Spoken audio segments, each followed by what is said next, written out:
Ladies and gentlemen, there you see the unsung soldiers of the Indian Army coming on your left. Havildar Raju, the team captain. Sipai PGAD on YouTube. Sipai Arjun on Arjun. Sipai Kansham on Rhino.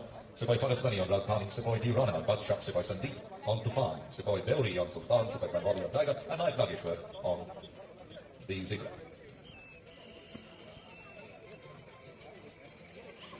All the soldiers will now make a turnaround.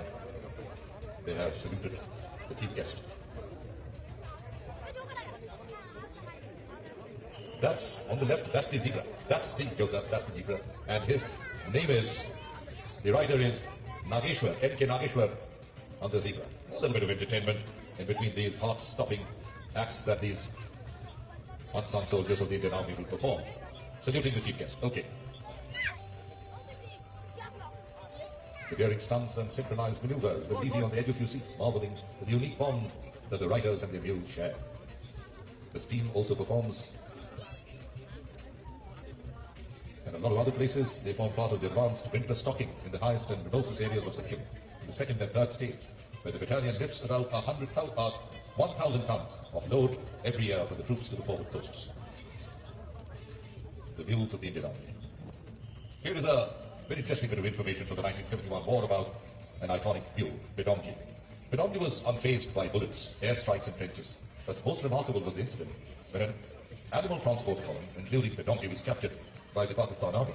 A fortnight later, Bidongi escaped from across the border and returned to an Indian post, along with boxes of Pakistani ammunition on her back.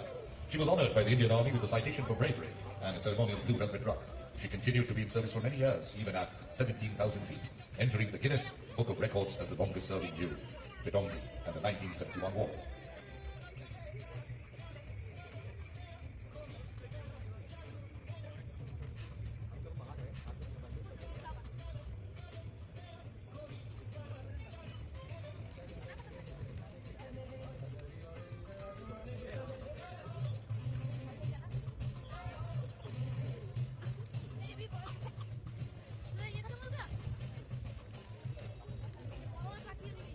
What you will witness now is what most of us have done in gymnastic classes in school.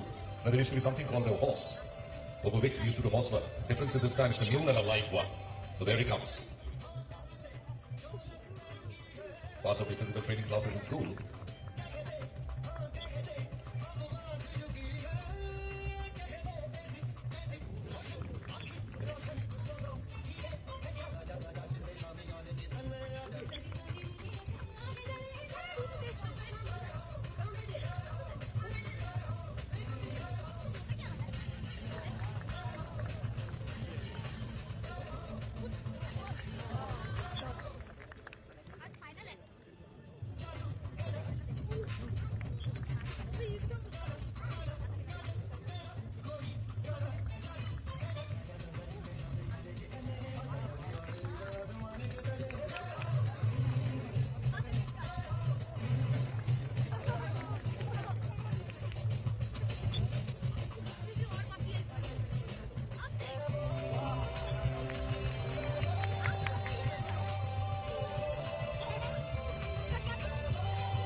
These dangerous acts may look entertaining and very difficult to comprehend how it's happening, but it's only an indication of the kind of adversities that the mules and their riders face in real life when they serve at 17,000 feet.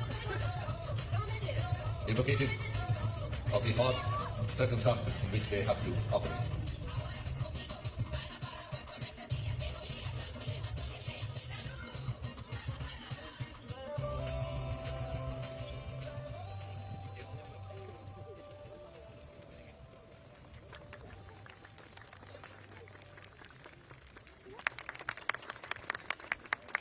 What a spectacular performance by these mule big riders. And ladies and gentlemen, before we start with the next event, that's tent pegging, let me give you a brief description about this horse-mounted cavalry sport, which is the most popular skill at arms game.